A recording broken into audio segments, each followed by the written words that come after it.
last week. Now, according to Bobby Marks, if you put the 5 days into which games he missed for those reasons, Kyrie is going to forfeit $816,000 in salary for the 2 games he missed this week. Stimulus checks, that is. Now, sources telling our Adrian Wojnarowski Kyrie is expected to play against the Magic tomorrow. Steve Nash was asked about that in a press conference today. He had no details on how the reintegration would go. He said, I have no update on how Kyrie would get back reintegrated into the team to play tomorrow. So we will still wait and see. Welcome to The Jump. I am Rachel Nichols alongside Coach David Fizdale, 2008 Finals MVP Paul Pierce. And guys, coming up, we got Luka versus Giannis tipping off in less than 5 hours right here on ESPN. Oh, yeah. Later in the show, we will handicap the MVP race where these two are the front runners in Vegas. Woo! First, though, we begin today's show with, of course, James Harden. Just made his first public appearance as a member of the Nets, spoke to reporters virtually in the last few minutes, addressed a lot of the lingering questions surrounding his departure from Houston and his future in Brooklyn. Take a listen. What does it represent? What does it mean to you? It means a lot. Just, coming for, 8 years in Houston and then, having a fresh start with some unbelievable talent and obviously the coaching staff, the front office, from top to bottom. The welcome has been amazing, so it's a fresh start for me to go out there and ultimately have a chance to compete at a title. Bruce Beck, NBC New York. Hey, James, what's your message to Nets fans on what kind of player and what kind of teammate they're getting? An elite player, an elite teammate, an elite leader, and just a guy that's willing to do whatever it takes to rack up as many wins as we can, sacrifice. Brian Lewis, New York Post.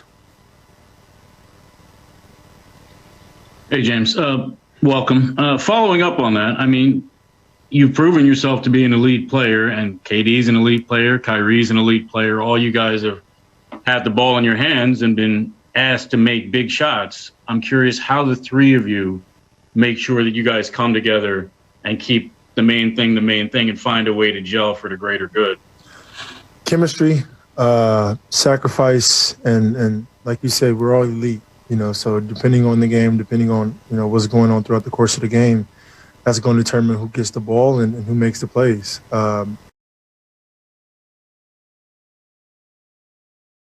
We're all unselfish, we're all willing passers, and we play basketball the right way, and that's all that matters. Otis Livingston, CBS New York. Hey, James, welcome to Brooklyn. From your post-game comments after the Lakers lost to what your teammates were saying about you as far as being disrespectful and also you being held out of practice until a trade was made, it got pretty ugly at the end of your tenure in Houston. Is there any part of you that regrets the way that it ended? I wasn't disrespectful to anyone.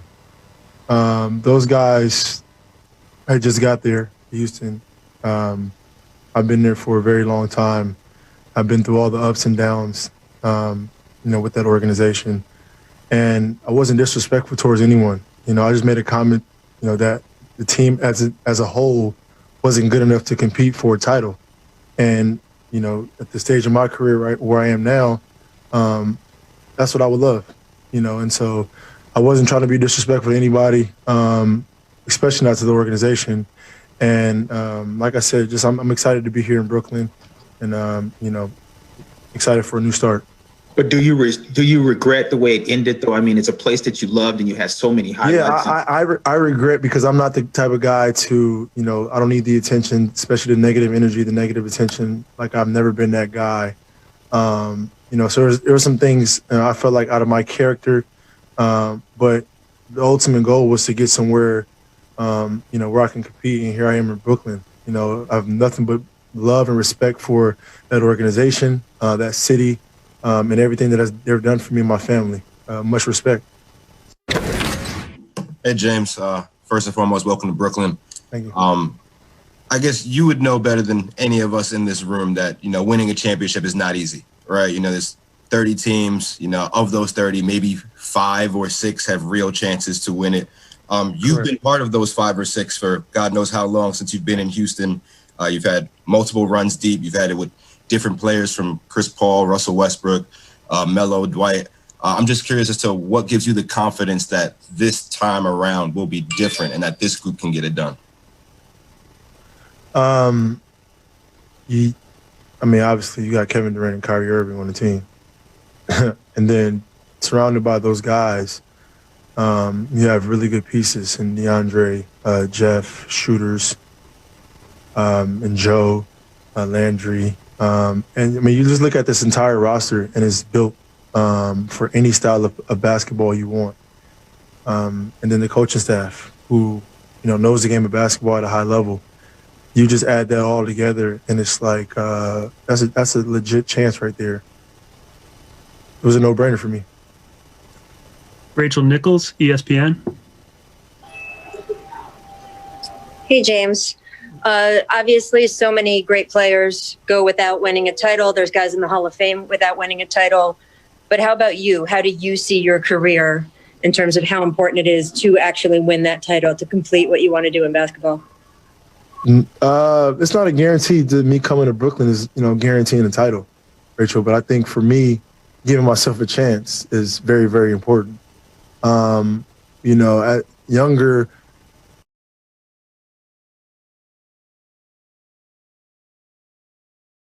giving myself a chance, but wanting to get paid and wanting to take care of my family was very, very important to me. Now, the stage of my career is giving myself a chance to do something that I haven't accomplished yet in this league, and that's very important to me now, and that's the situation that I'm in, and that's why I'm here in Brooklyn. I'm excited for the new opportunity.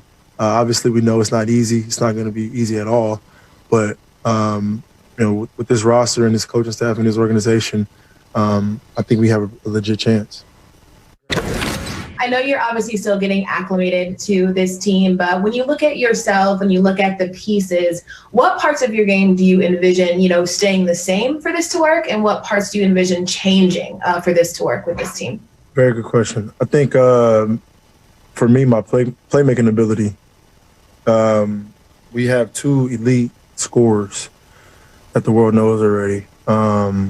My job is to come out here, obviously score the basketball when needed, but my playmaking ability, whereas getting our shooter shots, getting our bigs, finishes around the rim, and making the entire team better. I think that's one aspect of my game that will excel in this offense. And as long as I'm making my teammates better, it doesn't matter about the points. Like, I think everybody knows that I can score the ball at a high clip, and that's where the sacrifice comes in at. So a lot there, guys, to unpack. But I give James a lot of credit, by the way. He answered every question. There was no, I don't want to talk about that, or no comment. Paul, you were a part, of course, of the Celtics' Big Three, KG, Ray Allen, and yourself. Fizz, you coached the Heat. You're the lead assistant on the bench with the Big Three with, of course, LeBron, Wade, and Bosh down in Miami. So I have to ask you guys, hearing all of that, including what James just said about adapting his play and changing and becoming a little bit more of a playmaker, what do you guys think the biggest challenge is, Paul, for how this Big Three is going to come together? Well, James said it. I heard him say it a couple times, the sacrifice. He can't be the James Harden that he was in Houston. But my question is to the New Jersey Nets is the style of play. Jersey? The Brooklyn Nets. Where are you going, man? They were Brooklyn Nets when you were there, Paul. We once said that we would never see a jump shooting team win a championship, then you had to go to State Warriors. Right. And now you have 3 great one-on-one players. Is this the year that we have a one-on-one team style of play? That's who they are. Am I going to ask James to cut back door? Am I going to ask him to spot up? Am I going to ask the same of Kyrie? So my question is, what style of play? Can they be the first one-on-one team, ISO team to win? We have yet to see. And I don't know what style of play that's going to be, because you have to use these players to their strength. But the sacrifice, that's going to be the biggest things in James is going to have to do in order for this team to succeed. Yeah, and that's the word I kept hearing, sacrifice. And Spo used to have a great saying, sacrifice is easy until it's you. And so we're going to see if these guys are willing to sacrifice. And what does that look like? What does that mean? That means that time of possession with the ball as an individual. You got to make decisions quicker now because you got 2 other stars sitting on the weak side. So you got to make those decisions quicker. Defensively, when you're on defense, are you taking pride in being a top-level defensive team, or is it all about scoring and when you have the basketball? Those are the places that I want to see if those guys are willing to make the sacrifices. And then finally, the off-the-court distractions. Can we get that behind us now and get to where y'all just playing basketball and showing what you can really do as a team? Well, you guys, we were talking right before the show that you guys, when you came together as a big three in Boston, Paul, the fit was very natural, just between the position Ray played, the way you played, the way KG played. You were saying before the show the fit in Miami was not as just slot. You guys really pioneered that positionless basketball in terms of making it just a regular part of the equation. How did you figure that out as a coaching staff? Pain, losing to Dallas, really suffering and having to go through that because Dwayne and LeBron were so dynamic with the similar type of basketball game where they needed that ball in their hands a lot. And ultimately, it did come down to us adapting as a coaching staff, but also when we talk about sacrifice. Paul was just saying it. We got after it defensively. That's one thing you can say. That team got after it defensively. And both of those guys, when they didn't have the ball, they made a conscious effort to move without it. Yeah, that's my biggest question. Yeah. I mean, offense is not going to be a problem. Defending. Can they be a top 5 defensive team? Because if not, I don't see them getting to the finals. Well, you see this usage rate in clutch time. So these are all, by the way, they all have a track record of being clutch performers. We threw it up here yesterday on the show. In the last 10 seasons, 8 guys have accumulated 1,000 points in the clutch. The Nets now have 3 of those 8. So they have guys who can come through in the clutch. The question, of course, is a little bit who takes the last shot. But I do think that stuff works itself out. It does. It's going to be some guys one night, some guys another night. In terms of defense, I completely agree. I mean, I remember so much, Fizz, that you guys had your first training camp once all those guys came together. Eric decided to hold it at a military base. And that you guys ran only defensive drills for the first few days, week? It was at least 3 or 4 days that we just went straight defense. And it was to set a tone at a military base because we was getting ready for them. And you had to be so disciplined and sharp to beat that Boston team. They guarded the heck out of you. They moved the ball. They ran their stuff to precision. And they weren't going to beat themselves. So we knew this wasn't no game. But he said it did get me to Brooklyn. Paul, how do you see that whole situation? I certainly understand Boogie's side, but also James is right.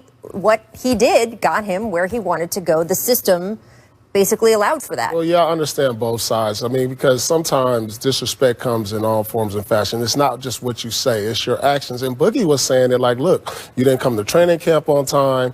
And then we look at his last 5 games with the Rockets. That's not the James Harden we know. No. And so in saying that, it was his actions that garnered the disrespect. But on the other side, what James Harden was saying, he was like, you heard him say, I gave him everything. Yep. I gave him everything. And apparently his everything wasn't good enough to bring a championship to Houston. And that's all you can ask for from a player. So I understand his frustration as a veteran in this league, as an all-time player. He's made all the money, shoe contract. He's done everything you could do in the game of basketball. Now he just wants to win a championship, and it got frustrating for him. Coach Steve Nash was asked about this also this morning, and I'm just read off my laptop here for y'all. He said, I think James carried that team for many years. He said, gave them everything he had. So since he asked for a trade, he said, I think that this is Steve Nash. He said, I think this was a very small sample size since he asked for the trade. And he said, it's fairly irrelevant if you're discussing James's overall character or whether he's going to be a problem or not.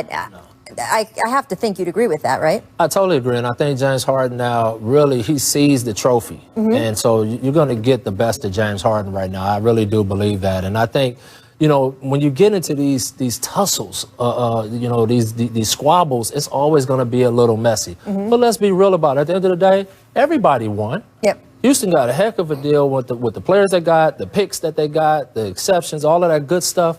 And Brooklyn got a hell of an all-time player like he talked about on both sides. In any situation, do we expect a relationship breakup to be smooth all the time? I can't remember one. That's just the way it is. It happens, but it is certainly unusual. And Paul, I would like to say that Brooklyn has now given away pretty much the same, the whole that just compared to your trade, but they gave away for you. Maybe that wipes some of that slate clean as well. All right, guys, before we go, the NBA just announced 2 more Wizards games have had to be postponed. This is, of course, because of ongoing contact tracing within the team.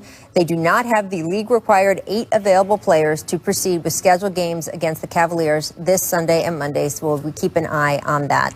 All right, guys, stick with us. You're lowering those turnovers, and now you're stealing balls. Yeah, I mean,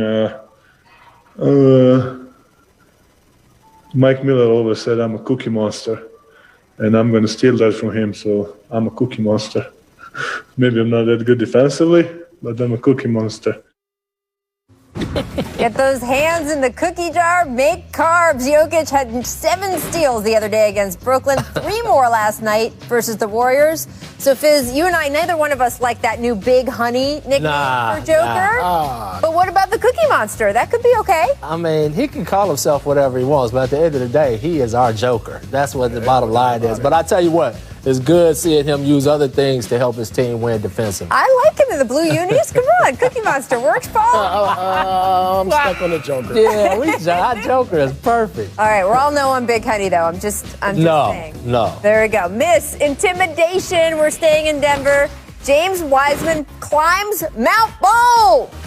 Paul, is that twice? What's going on, Bo? All right, so starting to get some minutes, and he already got postered twice. Look, though. Here's the Neek dunk. Oh, yeah, I remember that. Right? Hey, that's what comes with being over 7 feet. People gonna go after you. Yes, they are. Bo, welcome to the league, Bo. Come on, Bo. Happened to Dad? Woo! Boom. Hey, Perkins say it all the time. That come with it. I'm gonna go out there and try to block stuff, and that come with it. So you can't be mad, Bo. Keep going after it. He'll block more than he gets. Make back scratches. This is the most exciting thing in the show today. I'm just saying. Hornets, Raptors, LaMelo finding Miles Bridges. Oh, my. Packs it over Chris Boucher. Oh, okay, that's somebody else. I thought that was Bo again. Okay, two-handed posterizations. They're better than one-handers, right? Absolutely. Ooh. You know, Nick. What is Larry Bird? Come on, Bird. Oh, Shaq. No, take it easy, yo, Chris Dudley. Sorry, Chris Dudley. Chris Dudley ain't having it, though. JR. Oh, my. Yeah, that was pretty good. At least he didn't And the dime was nice, too. This kid, ball is serious business. But Bridges, that's a nice dunk. Over the top. I like it. I like one-handers myself, though. I like really? Yeah, I like the lean. 2 hands is just mean. Make Duffies, as in duffel bag. Okay, staying in Tampa. Watch this combo and finish from Scary Terry. Ooh, and finish? Oh, my gosh, Scary Terry. The man is in his bag. Are you more impressed with the move or the finger roll? The finger roll. Look at that. He threw up a prayer with the left and it went in. I'm not sure he can duplicate that the rest of his career. Yeah, he can do the move, but the finger roll is definitely more impressive. Nice, though. Hey, skill versus opportunity equals luck. They got some guards over there. Hard work and opportunity. For all the postponements, for all the complications of this season, there have been, I would say, there's some great basketball moments every night they have played so far this year. A lot of highlights. It feels nice. Let me tell you something. Charlotte is my favorite team to watch right now. They're our League Pass team on the jump. They got guards, man. All right, let's run it back to the filthiest dribble combos ever. Honorable mention, because it wasn't in a normal game. Kyrie on Brandon Knight, 2013 Rising Stars game. This was in the All-Star game. I remember that. Look at KD clapping for his future bestie. Just so you know, I coached that game. We got our butt kicked. Oh, I'm so sorry, Fizz. Yeah. That's all right, B-Night. I mean, we'd still show the highlight. I just would have apologized. It's all right. It's all right, B-Night. Chris Paul got to be in here. Number 5, CP3 impact on Anthony Carter. 2008. Woo. Oh. Oh, come on. Where'd he go? Hornets DNA. Where did he go? What the kids say now? Get over here. Is that what they say? Come on, see. Mortal Kombat. Number 4. You knew Steph was going to make this one too. Oh, this was just fun. Yeah, this was like a big. This is like the big kid dribbling around with the little kids. He just went through the traffic. Some Globetrotter stuff. That's like what the players do at the camp versus the little kids. Yeah, that's what I'm saying. It reminds me of the dribble game. Like, I need y'all to come guard. 3 kids come guard. And you just dribbling around. By the way, Steve Kerr said several times during that season, I'm supposed to tell Steph bad shot, but it's Steph. I don't. 2015, Kyrie takes on the entire Spurs team. This dude, he's I think in NBA history, he's got to be top 5 skill players of all time. I think. I think you could go higher What in do the you top think? 5. Just skill, handle, shooting, finishing, Finishing around the floating. handles and finishing around the basket. I mean, I don't know how many It is guys. a short list of the 3 that he is on. Well, he up there with Isaiah. 2000, yes. He up there, top 5. He up in the top. His godfather's Rod Strickland, just saying. 2000, Stevie Oh, not Franchise. Franchise. Taking on poor Troy Hudson. Oh, T. Hud. Come on. And you knew this was number 1. You knew it. It's our greatest living American, Allen Iverson, on Michael Jordan. We put that on there because it was Jordan. Because Jordan, Just 'cause it's really, Jordan. Jordan was kind of still there. Yeah, I know he made it back in the play. It wasn't a total like he gone. It was Bulls Jordan, so I don't hear any excuses. But it's That was Jordan. not Wizards It's Jordan, Jordan. and it was Allen Iverson. And if you're having that Kyrie conversation, Allen Iverson's in it. No? We didn't have any Tim Hardaway Sr. up there. That is true. What are we doing here, people? The two Texas two-step, bop, bop, they used to disappear out the screen That when he is hit them true. with that. That's so. true. That Hardaway crossover. We had him on the show like 2 weeks ago, and we showed a bunch of clips of him, though. So I'm just saying, we repped for That's him on the my show. man. Oh. Coming up next, Paul and Fizz are going to tell me who their MVP frontrunners are right now. We're counting down to the Luka versus Giannis game tonight on ESPN, and those two are getting a lot of attention from Vegas odds makers. We'll discuss. And here's what the Jump recommends for today. Damian Lillard spoke to Mark Spears from The Undefeated about his social justice efforts, how he'd like to use his platform to, quote, actually be part of some change on behalf of equality. Head over to theundefeated.com to go read it now, and then hang with us. The Jump will be right back. David Fizdale. Guys, as you saw, Mavericks-Bucks on ESPN tonight, which means Giannis Antetokounmpo and preseason odds-on MVP favorite, Luka Doncic. So, Paul, who is your MVP frontrunner now that we're a few weeks into the season? And remember, it's a shortened season, so we're further in than we used to be. Those are some great names. Giannis been MVP. Luka Doncic doing his thing. Right now, I got to go with the Joker. Okay. I mean, he's dominating the game. He's averaging a triple-double. We've never seen a big man pass like this. I mean, he's leading the league in assists.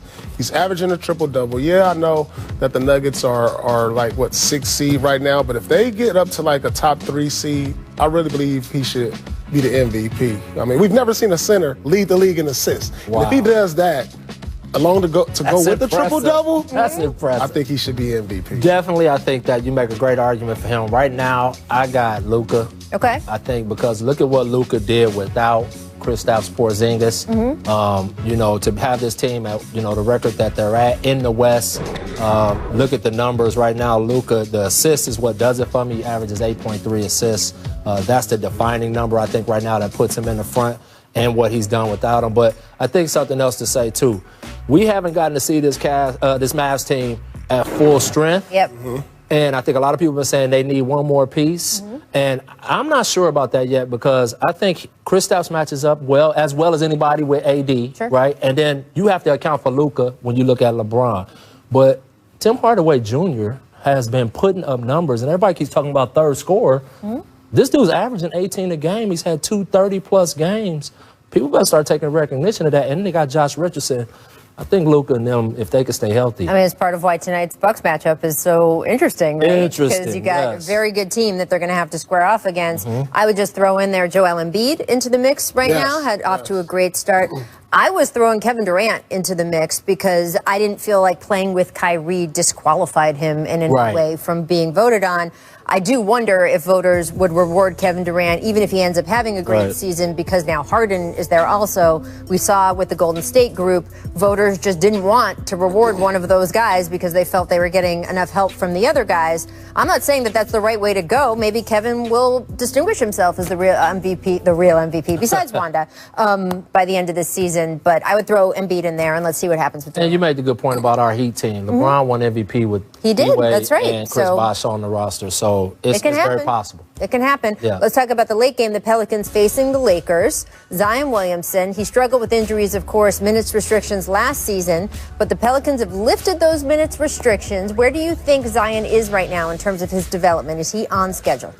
Are you asking Paul? I'm asking Mr. Pierce. Yeah. What you got? I mean, you're in your second year. You averaging 21 a night. Your team is going to be in contention for playoffs, and there's no denying his impact and excitement, the excitement he brings to the city of New Orleans. He's right on the right path going toward where he needs to be, and I think he will be an all-star this year. Yeah, and if I'm going to be the coach and nitpick him a little bit, Zion Williamson, come on, man. You got to average double-digit rebounds. Okay. He has to. He's a beast on the glass. He's only 6'3", though. He's only 6'3". Oh, man. Shoulders are 6'3". Other this short way. people, although me being short is a foot shorter than Zion. I mean, you got to think Stan's on him, though, about Absolutely. Right? You already know. Stan is coaching the heck out of this guy. He's going to make him a complete basketball player. I think we got to look at the body of work of Zion over years because he's already ready to go to impact the league. So I think it might be too early to ask, is his development in the right place? He's already doing what we thought he was going to do. I think it's a good question and an interesting point only because I think the Pelicans are doing it the right way. And we have seen teams try to rush in prodigies or maybe not use them the right way early and it impacts the rest of their career. It has felt so far that they're doing it the right way. When you got Brandon Ingram over there, that's right. You can take your time a little bit with because Brandon Ingram is balling. Amen. All right, I want to talk about the Grizzlies. Ja Morant is listed as questionable for Friday's game. This is tonight against the Timberwolves after missing more than 2 weeks with a left ankle sprain. Remember, his initial timeline was 3 to 5 weeks, so he's coming back early. The Grizzlies have gone 4-4 in his absence, which, frankly, a lot of people thought they couldn't do. Right. So what do you think his impending return means for Memphis, Coach? Oh, it's huge, especially the fact that they've held the fort without him. 4-4 in the West, you know, young team, really holding it down, keeping themselves relevant. And we know what he is. This guy is dynamite. When he's one of the guys I would pay to go see because he is electric. And so getting him back and you held the fort down, I think it built a lot of confidence in everyone else. That's a good point. Too. And now he's coming back healthy, ready to go. I think that's really going to elevate them and give credit to the coaching staff. Coach Jenkins has done a great job with his staff of getting these guys to commit defensively. They turn you over. They're second in the league in assists, I think, somewhere up in the top 5. They move the ball. And so they're building the right habits to be a team to worry about for the future. Yeah, we all know it doesn't matter how well coached you are. You can't win without your stars. You got to have horses. I mean, yeah, they went 4-4, but we all know you need short body. You guys want a shot at the playoffs, but I was really impressed with how they held down the fort, going 4-4. And like you said, he's actually my favorite player in the league to watch today. I mean, just the energy, the excitement he brings. He's a superstar in the making. If he can stay healthy, hopefully he can guide this team to an eighth seed that they had in their hands before the bubble. And like so many of the young stars in our league, just such a good, thoughtful kid off the court, too. So really lucky for Memphis to have him. Coming up, you heard the bell. You heard the bell? I hear the bell. There you go. I'm prescient. Look at that. Means we're playing another edition of the Stat Market. Nikola Jokic currently averaging a triple-double, as Paul noted. We're going to ask if you buy or sell. He can do that for the rest of the season. Stick around. See how you answer our questions, how they match up with Paul and Fitz.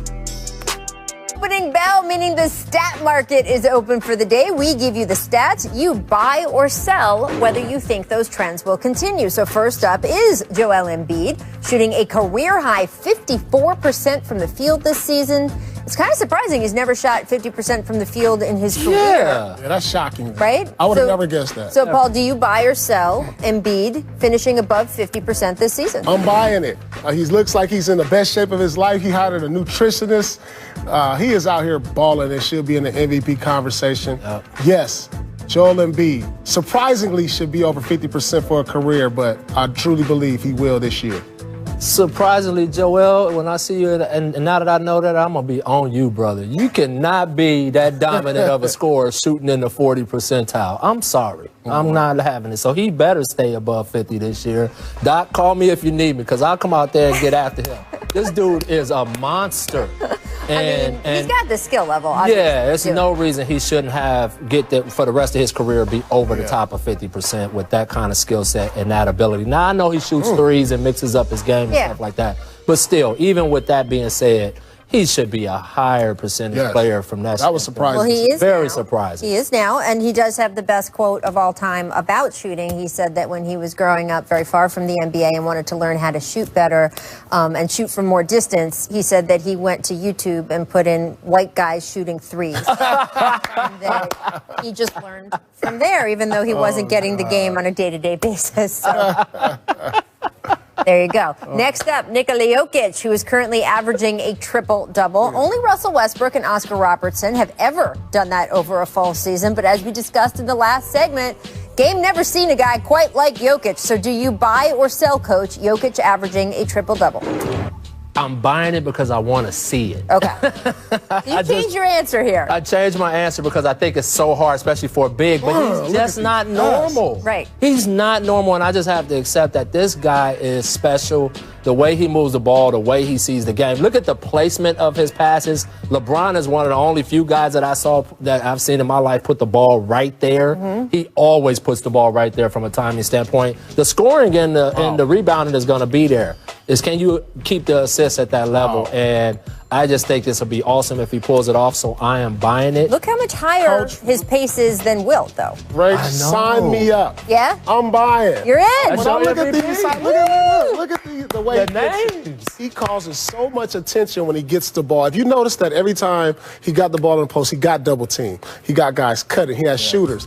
Then what's the most surprising thing is his ability to get the rebound and push it. For a center and make plays, because there's no other center in the league right now that can do that. That you can get the rebound, push it full court, and give you the pass right on the dime for a layup. And so, in the way they run their offense through him to the high post and the half court, the way he can make them bounce pass for cutters, I'm buying. Hey, by the way, we was talking about it on the break. Yeah. He got a few guys paid in the offseason that they lost, by the way. I think it's like 3 guys, Beasley, Grant, and Craig all ended up doing very well in the free agent market. Yep. And a lot of that had to do with having that unselfish big that gets that ball where you need it. Absolutely. Yeah, absolutely. And he also, you can see, has been really dedicated to the training regimen that he picked up in the break before the bubble. He's now walking around telling other people on the team, he told Tim Conley, he said, you can't eat peanut butter and jelly sandwiches with too much sugar. That's bad for you, which is pretty amazing. I think if you're Michael Malone, you're pretty excited to hear that he's the one who's monitoring other people's eating habits. Lastly, New York Knicks, they're relying on their young guys at the moment. Fizz, obviously you are intimately familiar with this roster. RJ Barrett leading the league with almost 38 minutes per game. His teammate Julius Randle third with 37 minutes a night. Do you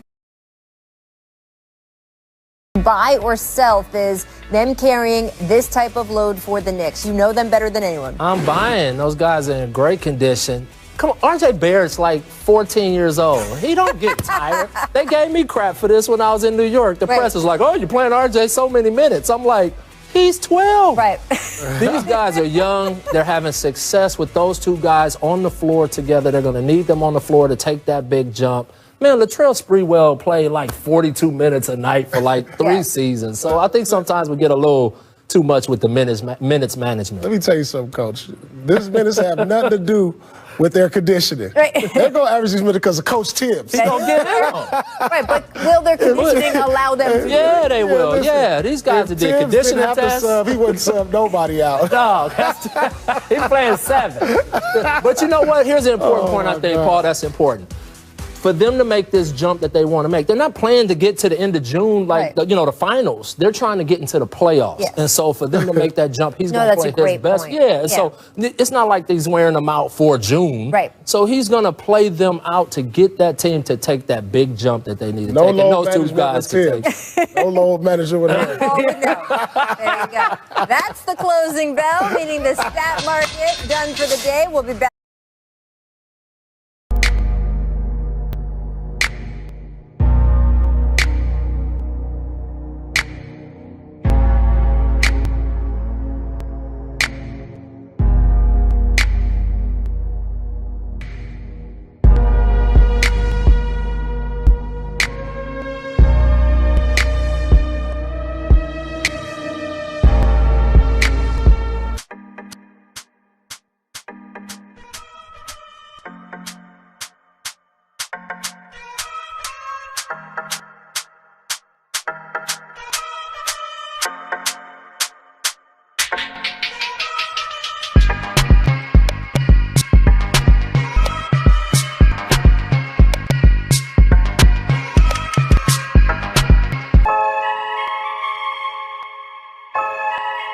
You